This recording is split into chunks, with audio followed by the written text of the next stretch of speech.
La árbol de Antonio Carvalho Urey. Los árboles semejan náufragos agitando sus follajes desesperadamente en un vaivén interminable, como queriendo asirse del horizonte que ahora está oscuro, cubierto con nubes renigradas, gigantes capullos teñidos que avanzan incontenibles, regando la tierra con gotas de lluvia, sacudidas por el viento sur, y zigzagueando azotan en el suelo ya cubierto de agua. El ganado diseminado avanza fatigosamente, ladeando el hocico y agachada la testuz, desfila hacia los islotes del rodeo para protegerse de la ventisca y el vendaval.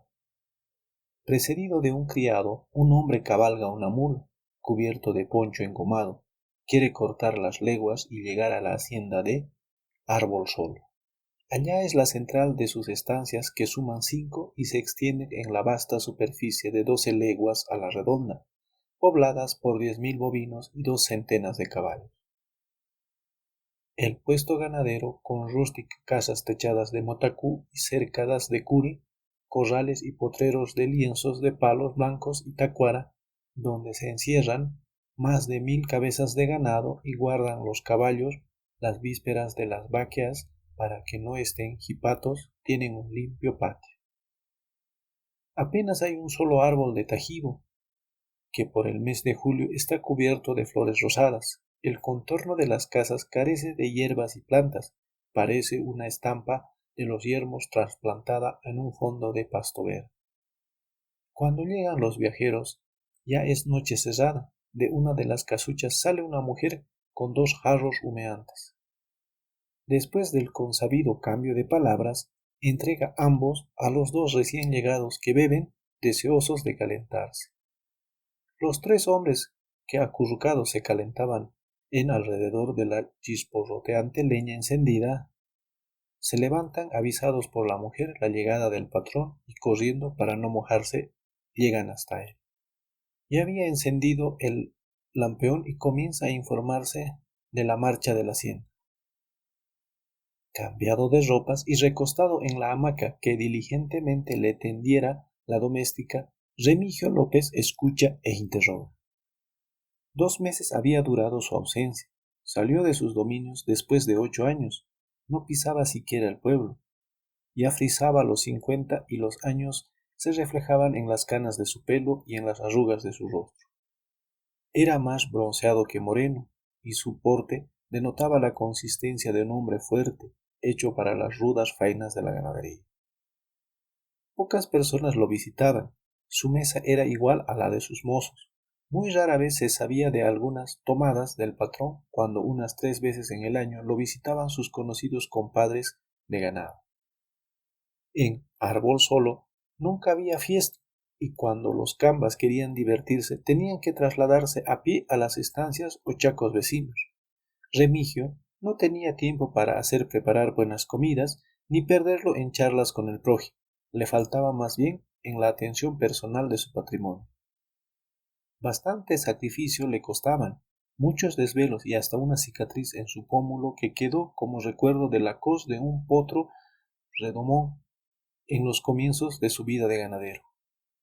Ningún romance se le conocía y solamente sus sirvientes sabían que noche por media ensillaba su caballo y se dirigía a la rinconada del arroyo, a la isla donde Hermenegildo Tonore y Concepción Limaica tenían su chaco y cuidaban su ganadito, 50 cabezas que, según se comentaba, les regalara Remigio hace unos 5 años, a cambio de ser conviviente de su hija Candelaria, garrida movida de 18 años. Lo evidente es que Remigio López era el hombre más rico del lugar, con nadie se metía y a nadie molestaba. Recíprocamente no hacía favores ni los recibía. Su gente lo respetaba y compartían trabajos, vaqueas y pascanas. Todo el que pasaba por el árbol seco se hacía la pregunta de que por qué ese puesto donde vivía el dueño fuera tan raso y sin arboledas o islas como las otras estancias cubiertas de frutales, flores y pequeños cultivos. Alguno a la distancia había dicho que el tal ganadero era el mismo Rapazuelo, hijo de una tal Tomasa, reenganchada cruceña, cimarrona en los ciringales, que se estableció vendiendo sucumbé y tragos en el pueblo, hermosa, más linda que una flor de taropé y con más fragancia que una sucuana. Concedía favores a cuanto parroquiano se asomaba a su negocio.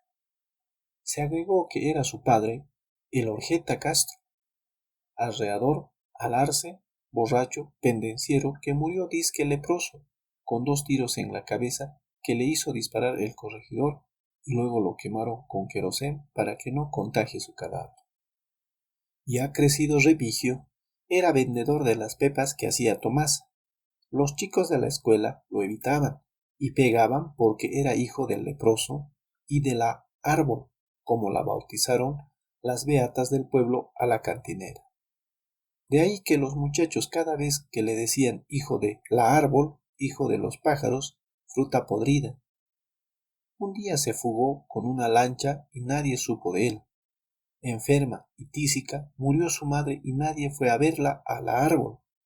2 indígenas condujeron sus despojos al cementerio ante la mirada impávida de muchos que disfrutaron sus favores y de muchas que envidiaron su encanto. Un silencio de misterio y una ola de rumores se tejieron en torno a la persona de Remigio López, su vida solitaria en su rústica vivienda, sus conversaciones durante el sueño que se escuchaba en la quietud de la noche, sus cotidianas salidas solo en los días que no había vaquea, se prestaban a comentarios de los trabajadores y de los vecinos curiosos que tejieron un sinnúmero de leyendas. Había un secreto que guardaba Remigio en lo más escondido. Una noche, uno de los múltiples amantes de su madre le había traído al campo, sin que nadie supiera la causa. Murió en circunstancias que solamente sabían ellos que estaban en la hacienda.